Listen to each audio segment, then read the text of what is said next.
the black waitress. They shamed, tipped them with grace.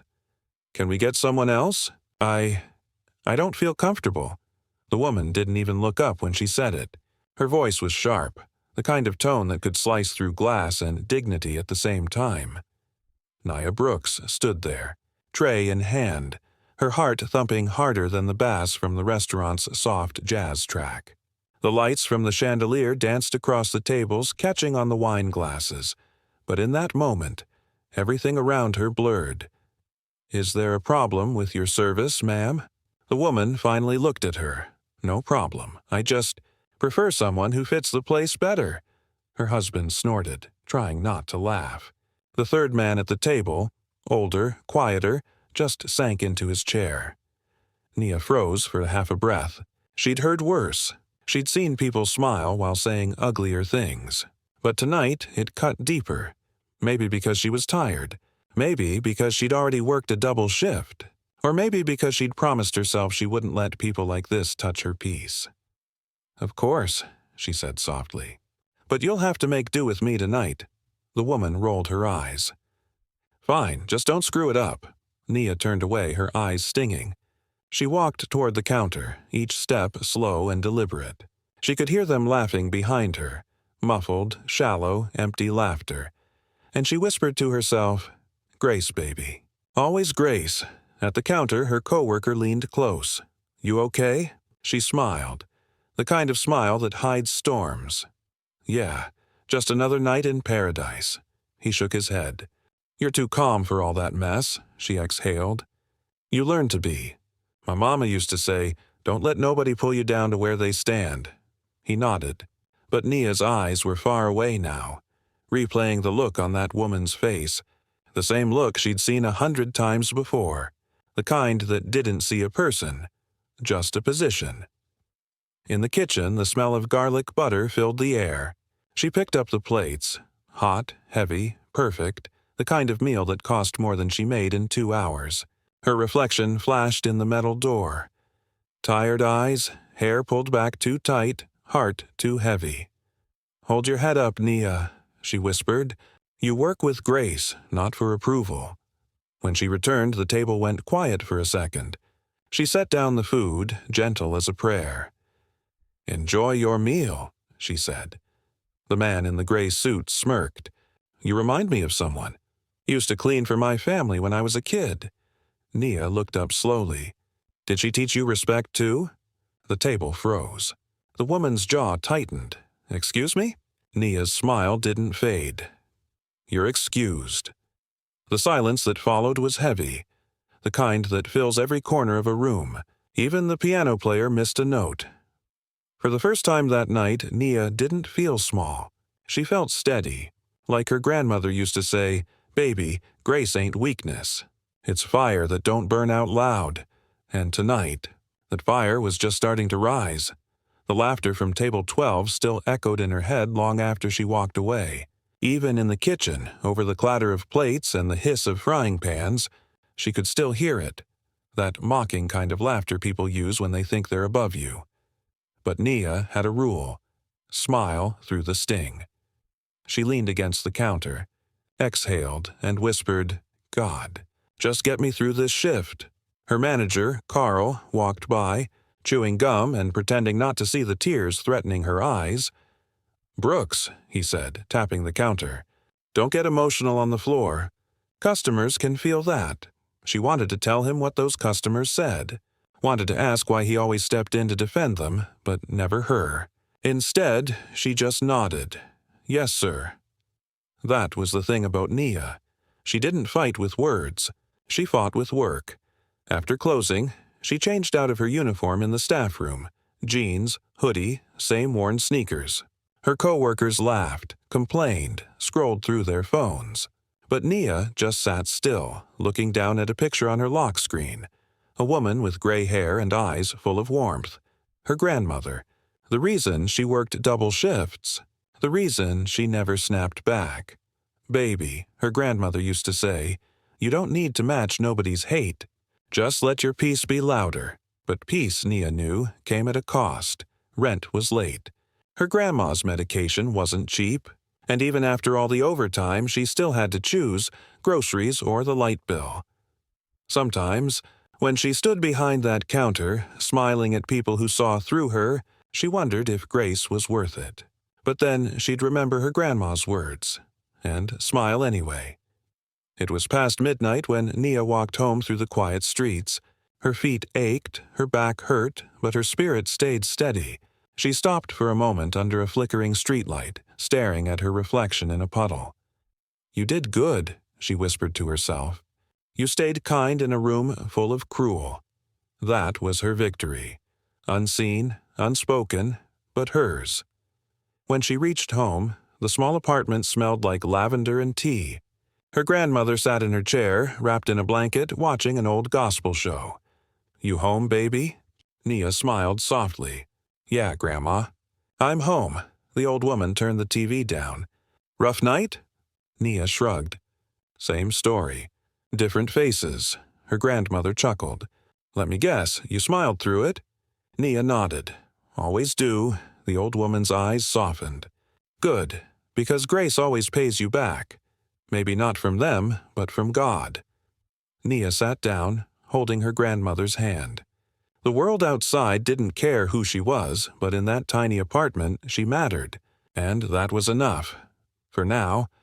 But what Nia didn't know was that Table 12 wasn't done with her yet. One of those men was about to come back, and what he carried would change her life forever. The morning light crept through the blinds like gold smoke. Nia stirred her coffee, eyes still heavy from another sleepless night. Her grandmother hummed softly in the next room, a gospel tune that always found its way into Nia's heart. She smiled faintly, whispered, "Grace, baby," to herself again, and grabbed her apron. By noon, Harrison's Steakhouse was alive again. Jazz played low, silverware clinked, and the smell of grilled butter filled the air. To everyone else, it was another busy Friday. To Nia, it was back to battle. She tied her apron tighter, pasted on that professional smile, and stepped onto the floor. Then she froze. Table 12. Same corner. Same expensive perfume still hanging in the air. But this time, only one man sat there. The quiet one. The one who'd looked away while the others laughed. He glanced up as soon as she approached, guilt already in his eyes. "Morning," she said, voice flat. "Table for one?" He nodded, clearing his throat. "Yes, I, wanted to see you." Her brow furrowed. "Me?" He nodded again. "I owe you an apology." Nia glanced around. The manager was watching, curious. She set her notepad down, still guarded. "You don't have to do that, sir. I've heard worse." He shook his head. "No, you shouldn't have.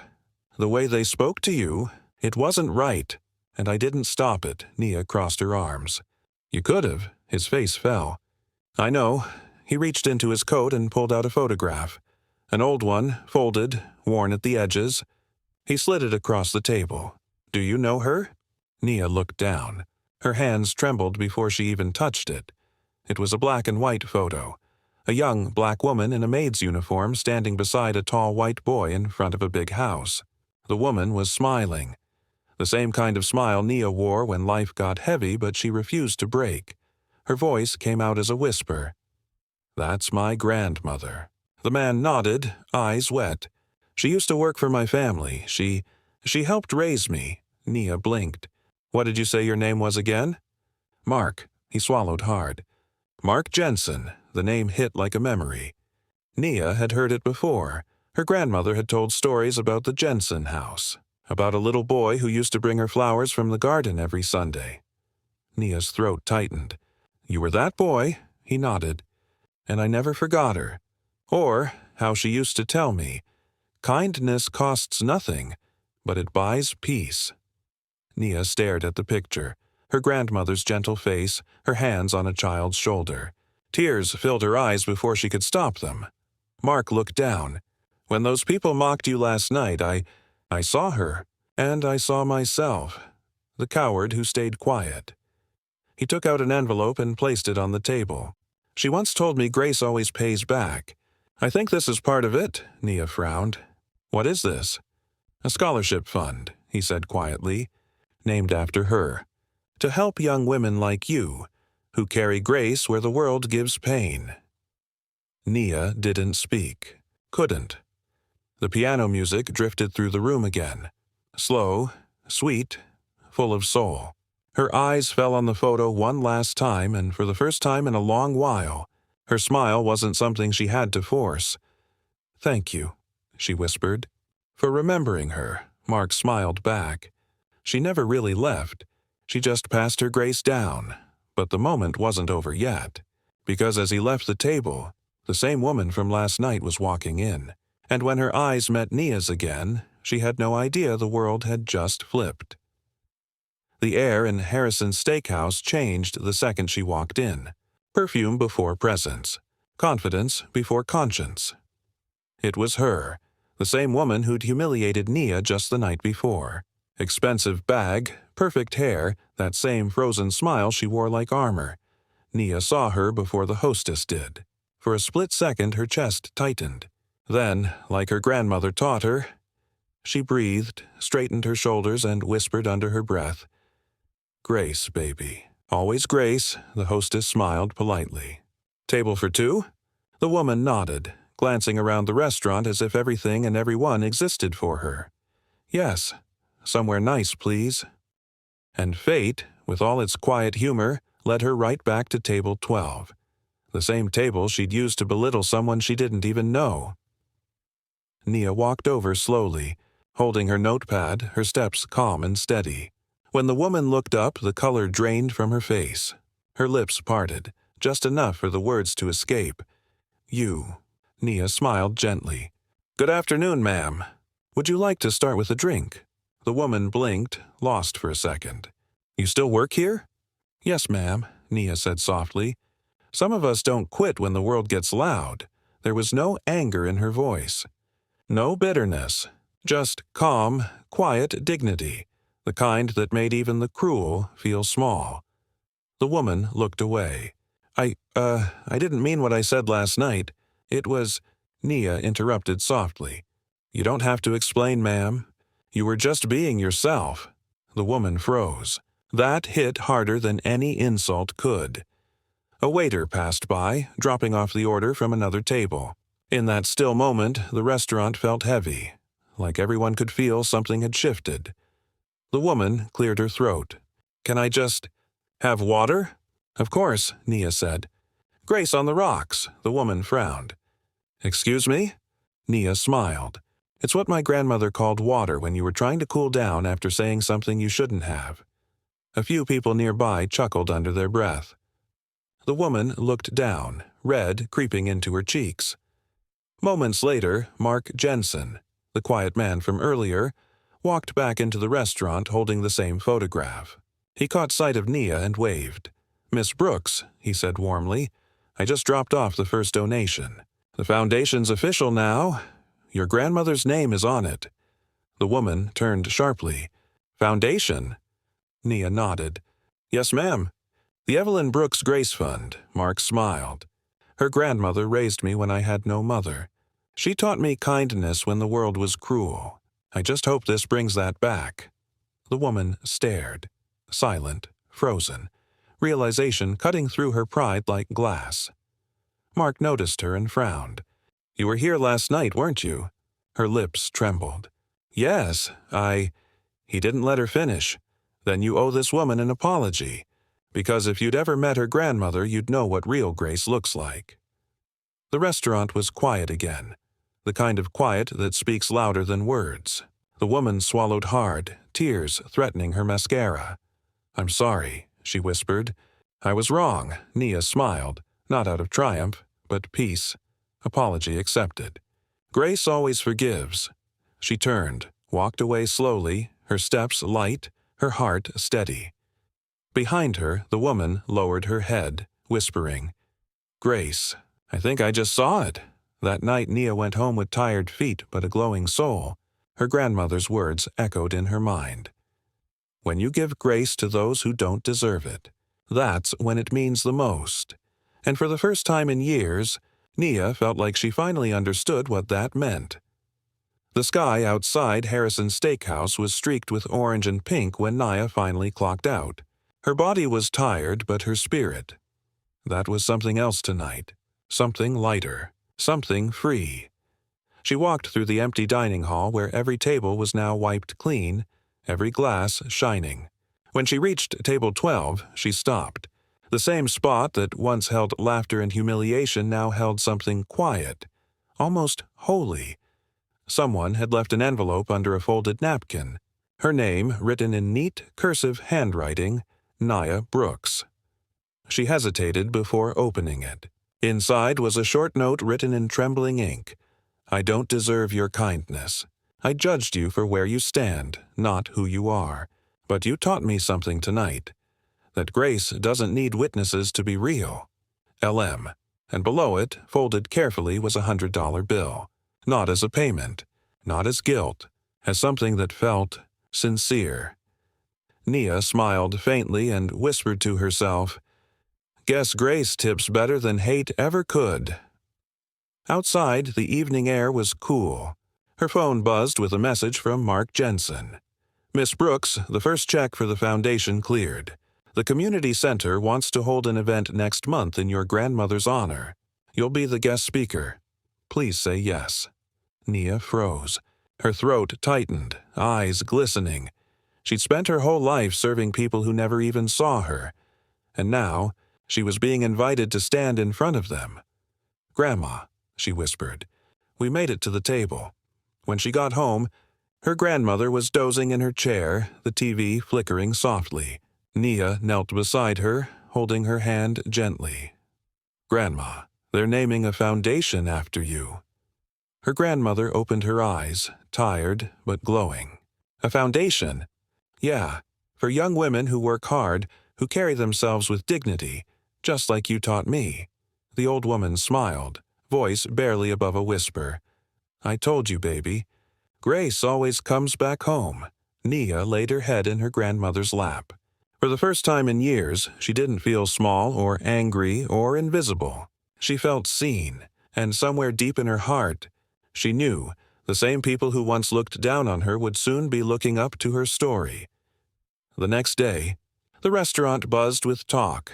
Customers whispering about the Grace Fund, about the waitress who forgave the unforgivable. And while some rolled their eyes, others looked thoughtful. Because grace has a way of spreading. Quiet, unstoppable, like light through cracks. As she locked up that night, Nia looked back one last time at the glowing sign over the door.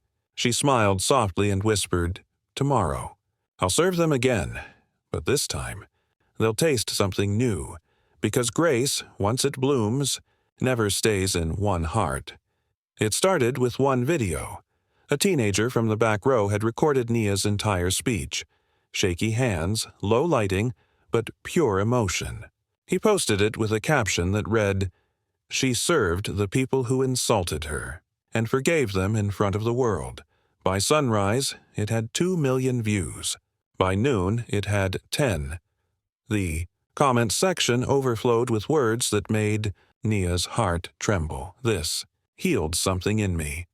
I wish I had her, Grace. That woman's voice made me cry on my lunch break, and under all those strangers' messages, one stood out. A verified account. The Ellen Show. We need to find Nia Brooks. The restaurant was packed that night, not with the usual crowd, but with cameras, flowers, and reporters. People waited just to shake her hand. Customers who once looked through her now smiled like she was the story they'd been waiting to tell their kids. Carl, her manager, stood behind the counter, wide-eyed. Nia, you're famous, she laughed softly. Nah, Carl, Grace is. In the corner, Mark Jensen was sitting quietly, watching the chaos with pride. When Nia finally got a break, he walked over. Your grandmother would have loved this, he said. She smiled, eyes glistening. She always said love don't stay still. Guess it finally started moving. He nodded. You've done more in a week than most folks do in a lifetime. You gave people hope. She looked around. Reporters taking photos. Strangers clapping, co-workers tearing up, and whispered, I just wanted to serve food, Mark. I didn't know I'd end up serving hearts. Later that night, when the crowd was gone and the lights dimmed, she sat alone at table 12 again. The same spot where everything began. The same spot that once broke her spirit now held her peace. Her phone buzzed. It was a message from an unknown number. She hesitated, then opened it. "Miss Brooks, I don't expect forgiveness, but I needed you to know. My daughter watched your video. She asked me why I was crying. I told her I met Grace once, and I didn't recognize it." Elamnia sat there for a long moment, tears falling softly down her face. Then she typed back just 6 words. "You saw it now. That's enough." The next morning, she woke to dozens of messages, invitations, interviews, and a voicemail that made her gasp. "Hi, Miss Brooks. This is Oprah's team. We'd love to share your story." She laughed. Not loud, just full, warm, almost disbelieving. Her grandmother chuckled from the couch. "See, baby? Grace got its own spotlight." That weekend, news outlets called her the waitress who changed America's heart. Churches quoted her speech. Colleges requested her to speak about kindness and dignity. But through it all, Nia stayed the same. Humble, steady, smiling. Still walking home after work, still visiting her grandmother every night, still whispering before bed, "Grace, baby. Always grace, because even after the cameras fade, true grace don't need applause. It just needs a heart to live in." The evening sun stretched long golden fingers across the street as Nia pushed open the door to her grandmother's porch. The world knew her name now. Newspapers, talk shows, podcasts. But here, she was still just Nia. Still the girl who came home smelling like coffee and courage. Her grandmother sat in her old rocking chair, blanket over her knees, the same gospel hum in her throat that had raised Nia more than any lullaby. "You tired, baby?" Nia smiled, setting her bag down. "A little, but the good kind." Her grandmother chuckled softly.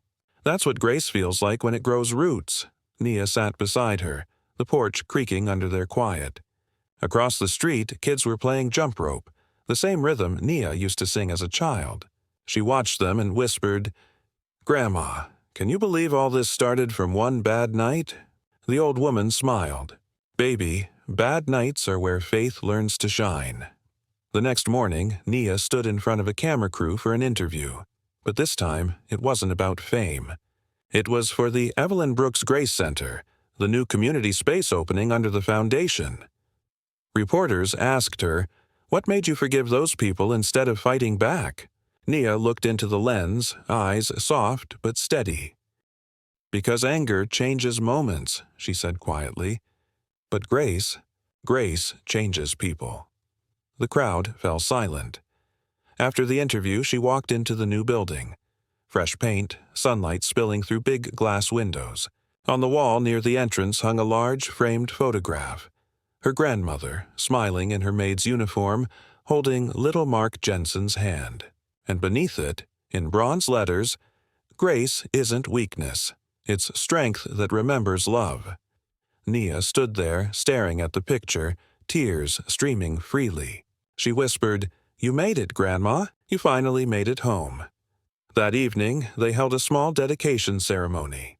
People from all walks of life came, black, white, rich, poor, sitting side by side under string lights. Even LM, the woman who had mocked her, was there, helping serve food to children, quiet and humble. When the event ended, Nia watched as everyone laughed together. No titles, no tables, no barriers. Just people. And in that glow, she saw what her grandmother always wanted. A world where grace didn't need an invitation. Later that night, Nia walked home alone under a sky full of stars. The air smelled like jasmine and hope. She whispered one last time, "Grace, baby. Always grace." The wind answered softly, carrying her words through the trees, as if the world itself had learned to say them back. Moral: grace changes everything. True power isn't found in pride, anger, or revenge. It's in the quiet strength to forgive when no one's watching. Grace is the seed that grows in broken soil, and when it blooms, even the hardest hearts turn toward the light.